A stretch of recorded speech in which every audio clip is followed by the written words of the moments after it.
Welcome to Power Podcast, episode 77.51.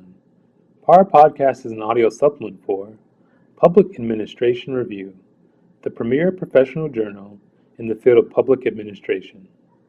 This year, 2017, inaugurates Power's 77th year furthering public administration research, theory, and practice.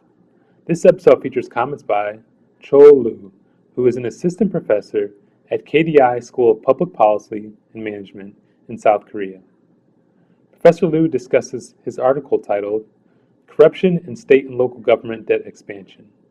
Co-authors on this article include Professor Tima Moldogaziev, an assistant professor in the Department of Public Administration and Policy at the University of Georgia, and Professor John Mikesell, who is a Chancellor's Professor Emeritus at the School of Public and Environmental Affairs at Indiana University in Bloomington.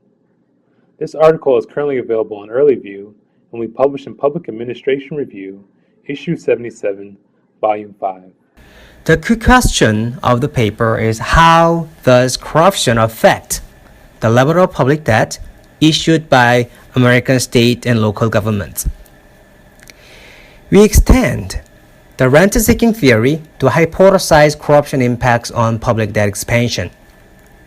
Corruption is defined as misuse of public office for private gain, or an extreme form of rent-seeking by self-interested public officials. To measure the extent of corruption across state governments, we count the number of public employees who are convicted of violations of federal corruption laws.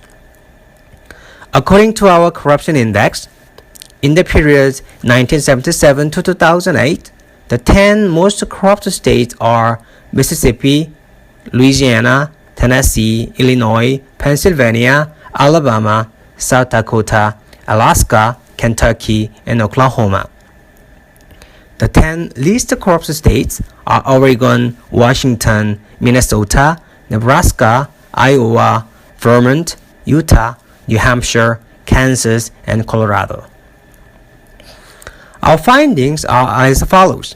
First, a state with a higher level of corruption is likely to have a higher level of debt issued by state and local governments.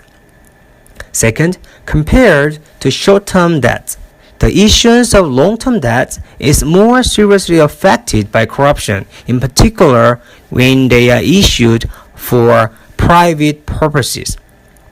Thus, policymakers have to pay a closer attention to these markets.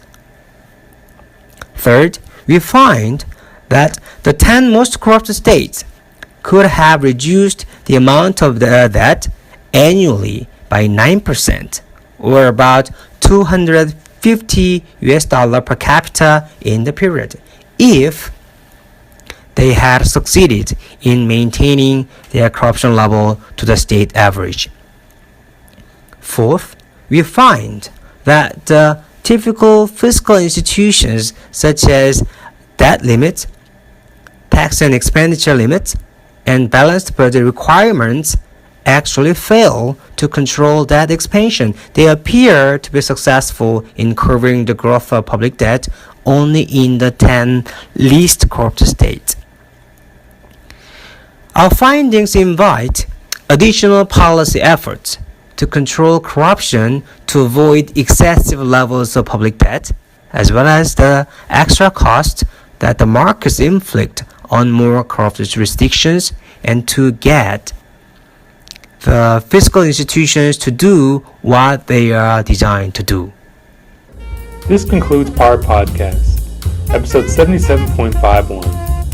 To listen to additional episodes and learn more about Public Administration Review, please visit us online at publicadministrationreview.org. You can also find us on Facebook and Twitter at PA Review.